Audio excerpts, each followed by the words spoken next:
శ్రీకృష్ణుడు కాళిందుడు కథను భాగవత పురాణంలోని 10వ పర్వం 16వ అధ్యాయంలో చెప్పబడింది. కాళిందుడు రామక ద్వీపానికి చెందినవాడు. పాముల శత్రువైన గరుత్మంతుడికి భయపడి అక్కడి నుండి తరిమివేయబడ్డాడు. కాబట్టి కాళిందుడు బృందావనంలో తన నివాసంగా ఎంచుకున్నాడు. ఒకరోజు రాధ యమునా నది మీదుగా నడుస్తున్నప్పుడు నదిలోని పెద్ద పామును చూసి భయపడింది. బృందావనంకు వెళ్లి శ్రీకృష్ణుడికి అక్కడ ప్రజలకు తెలియజేసింది. రాధని ఇబ్బంది పెట్టినందుకు కాళిందుడికి గుణపాఠం నేర్పాలనుకున్న శ్రీకృష్ణుడు అతనిని వెతుకుతూ యమునా నదికి వెళ్ళాడు.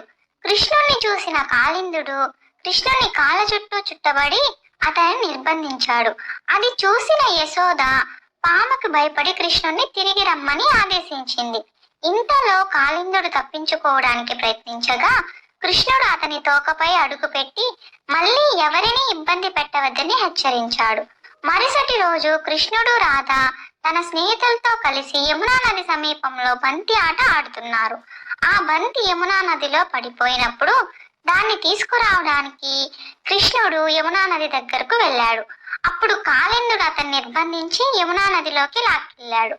అది చూసి అక్కడ ప్రజలందరూ ఆందోళన చెందారు.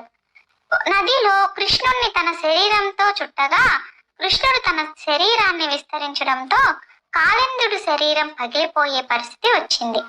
దాంతో కాళిందుడు కృష్ణుణ్ణి వదిలివేశాడు. వెంటనే కృష్ణుడు తన అసలు రూపంలోకి వచ్చి యమునని ఇకపై కలుషితం చేయకుండా పాములోని విషాన్ని తీయడం కోసం కాళిందుడు తలపై ఎక్కి నృత్యం చేయడం ప్రారంభించాడు.